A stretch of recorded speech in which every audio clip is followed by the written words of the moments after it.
il faut savoir qu'effectivement, il y a des exigences purement littéraires par rapport à la première, mais il faut savoir, lorsqu'on travaille un texte, lorsqu'on analyse un texte, lorsqu'on fait une disserte littéraire, il ne faut pas oublier, il y a les compétences de base qui sont purement littéraires, mais il y a aussi les compétences structurelles transversales. Et qu'en préparant la littérature, nous ne faisons pas que préparer la littérature, nous préparons les études en terminale et en post-bac.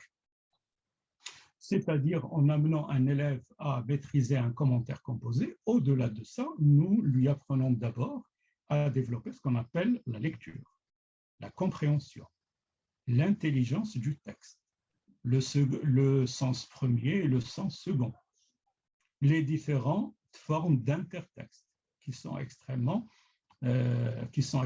importants. Nous lui apprenons aussi à structurer une pensée, à l'exprimer à l'écrit, dans une normativité de langue appréciable.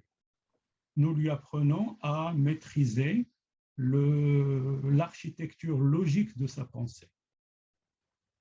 Nous lui apprenons à comprimer une information, à traiter de l'information. Et ça, c'est extrêmement important, que ce soit pour la terminale, pour les prépas et même pour le post-bac concernant des concours comme Sésame où le point fort, c'est l'intelligence des textes, c'est la capacité à saisir, à interpréter, à comprimer, à structurer, à exprimer un fond informatif. Donc, globalement, la première, elle est stratégique. Elle hérite de la seconde, mais son impact va au-delà de la première. En fait, ce qui se passe, c'est que la première prépare ce qu'on appelle un profil au sens humaniste du terme. Et malheureusement, c'est ce que l'école a abandonné. Elle a abandonné le profil au profit des résultats immédiats.